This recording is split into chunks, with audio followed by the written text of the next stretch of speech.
अनंत करुणानिधि, वात्सल्य वारिधि, सिद्धांत पारगामी, धर्म के स्वरूप को स्पष्ट दर्शाने वाले वीतराग भगवान महावीर स्वामी को भावों से वंदन।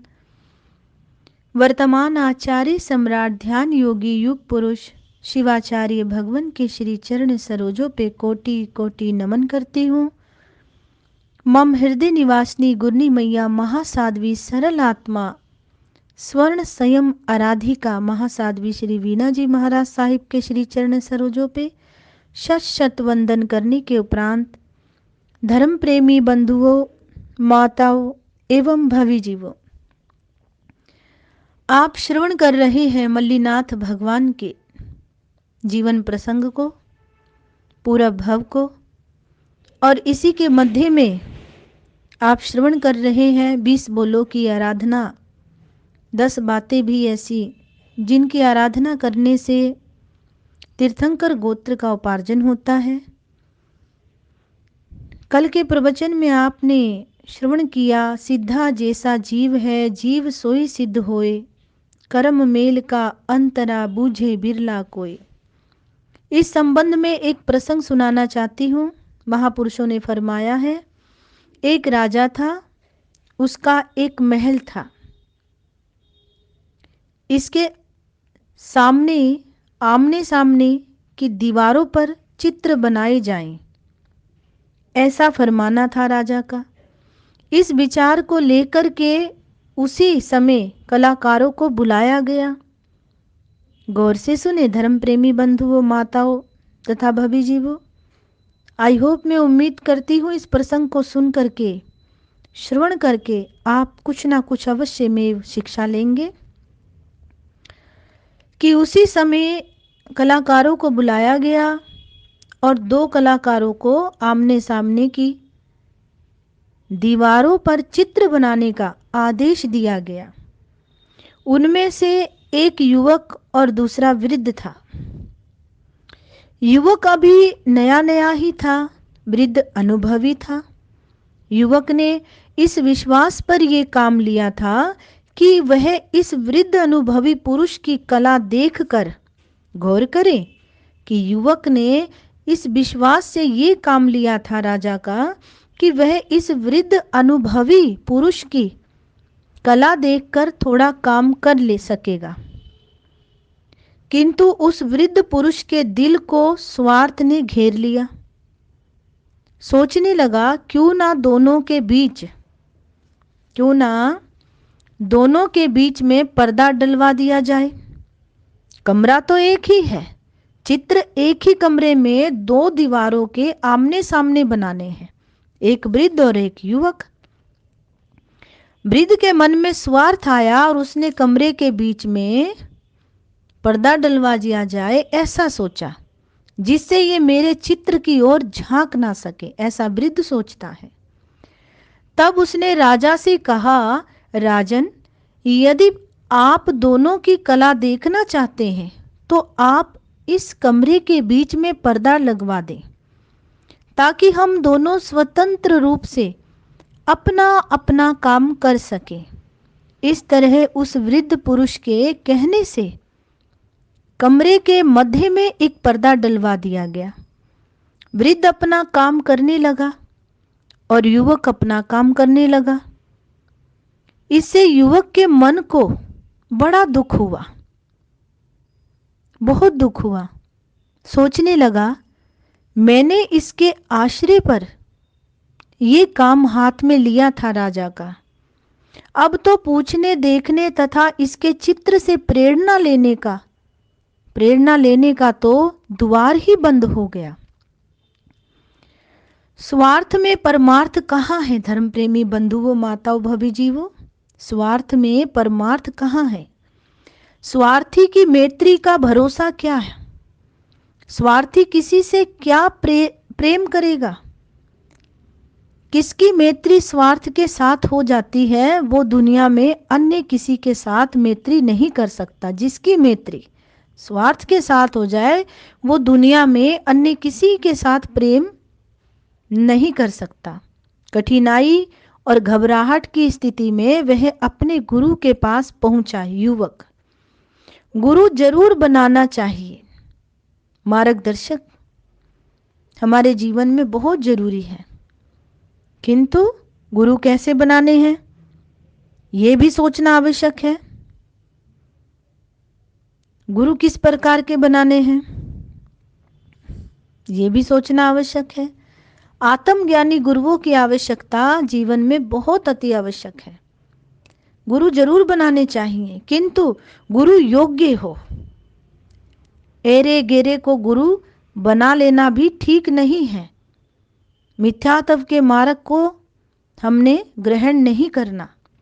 जो सम्यक तव मार्ग प्रदान करे ऐसे गुरु। कोई व्यक्तित्व हाथ में रखना चाहिए जहां व्यक्ति अपने सुख दुख की बात कर सके और सही सॉल्यूशन, सही डिसीजन, सही सन्मार्ग को ग्रहण कर सके। ऐसा व्यक्तित्व हमारे जीवन में अवश्य में होना चाहिए। उसका भी एक गुरु था, उस युवक का।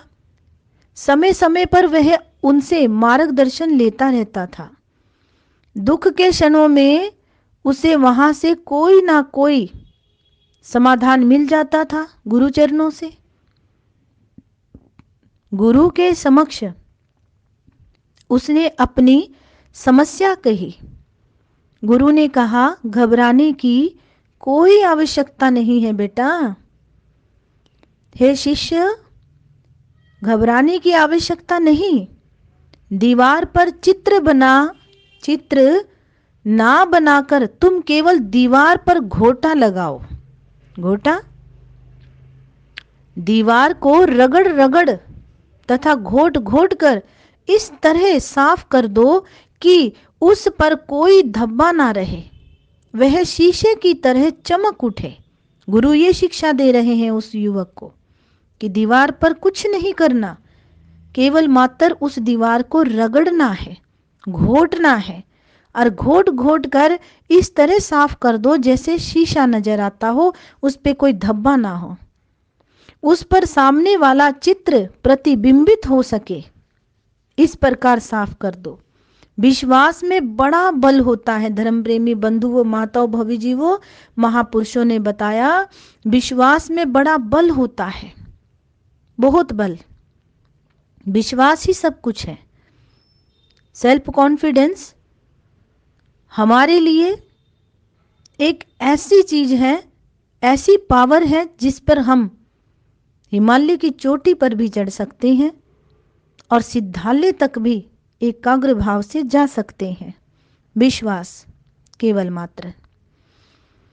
विश्वास रखो और अपने काम में जुट जाओ। गुरु ने कहा, अपने गुरु के वचन को ब्रह्म वाक्य मानकर चित्रकार युवक भी निर्भय होकर अपना काम करने लगा। दीवार को साफ करने लगा और इतना साफ करा उस दीवार को, इतना घोटने लगा। उधर पर्दे के पीछे वृद्ध अपना चित्र बना रहा था, इधर तो युवक कलाकार दीवार को घोट रहा था। घोट घोट कर, रगड़ रगड़ कर दीवार को उसने दर्पण की तरह ही बना दिया। वृद्ध कलाकार का काम पूरा हो गया। मनुष्य का हृदय यदि इतना साफ हो जाए तो उसे परमात्मा का दर्शन अपने ही आत्मा में हो सकता है, ऐसा महापुरुषों ने फरमाया। किसी शायर ने इस तथ्य का निरूपण इस प्रकार किया है। धर्म प्रेमी बंधु गौर से सुने। महापुरुष फरमाते हैं, गुजरा हर एक शख्स मुझे देखता हुआ, गुजरा हर एक शख्स मुझे देखता हुआ, गोया में आदमी ना हुआ आईना हुआ। जैन धर्म में सिद्ध रूप होना ही परमात्मा का दर्शन है, किंतु बीच में जो कर्म आवरण है उसी ने दोनों को अलग किया हुआ है। महापुरुषों ने फरमाया, वही परमात्मा का साक्षात्कार होने नहीं देता, वही कर्म। यदि वह पर्दा बीच में से उठ जाए तो आत्मा परमात्मा हो जाए, देखिए एक लैंप है, लैंप की बत्ती पर चिमनी चढ़ी रहती है, अंदर से कालिख निकलकर धीरे धीरे चिमनी पर जमती रहती है। इतनी कालिख जम जाती है कि अंदर की ज्योति भी, रोशनी भी बाहर नहीं निकल पाती। फिर यदि चिमनी को राख से मांजने के बाद कपड़े से पोंछ दिया जाए तो अंदर की ज्योति फिर बाहर आने लगती है। ठीक है कि अब बीच में कोई पर्दा नहीं रहा, ठीक है, अब बीच में कोई पर्दा नहीं रहा, किंतु वो चिमनी स्वयं ही ज्योति पर पर्दा है। गुण 3 है धर्म प्रेमी बंधुओं, तमोगुण, रजोगुण और तीसरा है सत्वगुण। सिद्ध बनने के लिए प्रत्येक पर्दे को हटाने की आवश्यकता है। आज के लिए इतना ही कहूँगी, आगे का प्रसंग आप कल श्रवण करेंगे। आई होप, मैं उम्मीद करती हूँ आज के प्रसंग में से आप कुछ ना कुछ अवश्य में ग्रहण करेंगे और करना भी चाहिए। श्रवण संस्कृति के अग्रदूत वीतराग भगवान की वाणी है। सुने हुए पर आचरण करना ही हमारी आत्म कल्याण का मार्ग है। इन्हीं शब्दों के साथ वक्तव्य को विराम दूंगी। ओम शांति, जय महावीर। बोले मल्लीनाथ भगवान की जय।